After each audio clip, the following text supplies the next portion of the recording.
नमस्कार दोस्तों। आज मैं गौतम बुद्ध से जुड़ी एक नई कहानी के बारे में बताना चाहती हूँ। गौतम बुद्ध के बचपन का नाम सिद्धार्थ था।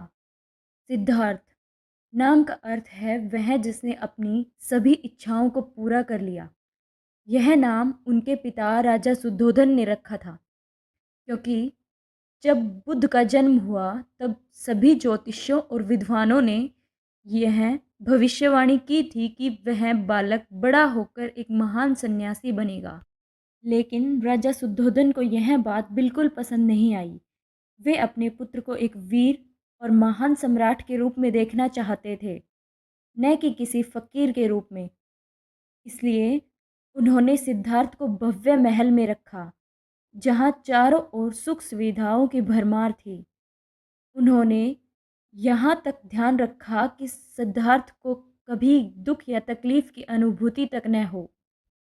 परंतु सिद्धार्थ बचपन से ही शांत, सरल और कोमल हृदय के थे।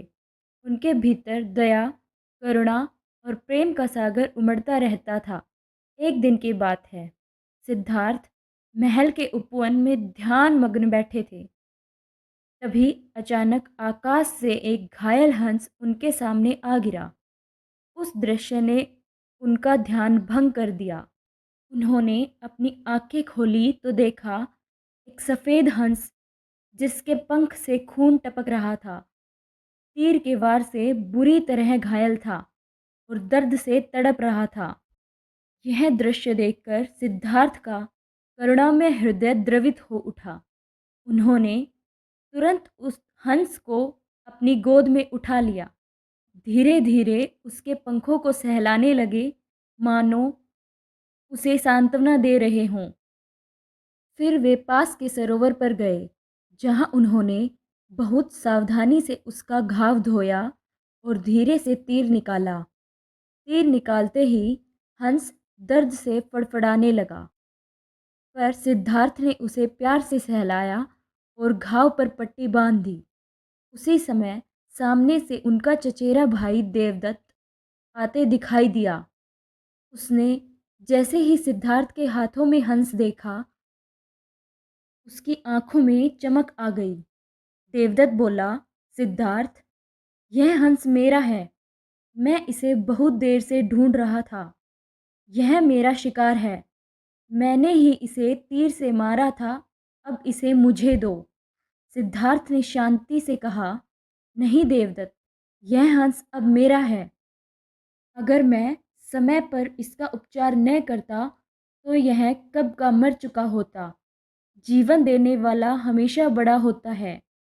देवदत्त ने तर्क किया, पर मैंने इसे मारा है, इसलिए यह मेरा शिकार है। तुम जबरदस्ती मेरा हक छीनना चाहते हो। दोनों भाइयों के बीच वाद विवाद बढ़ गया और बात राजमहल के दरबार तक पहुंच गई।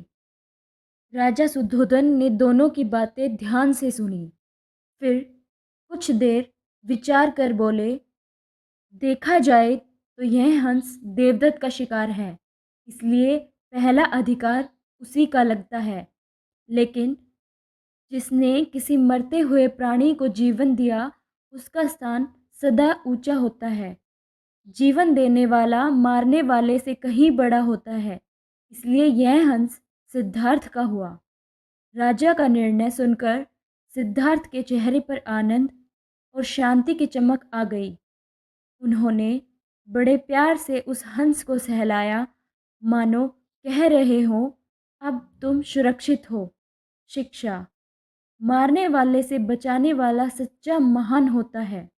दया, करुणा और जीवन का सम्मान ही सच्ची महानता का प्रतीक है। धन्यवाद।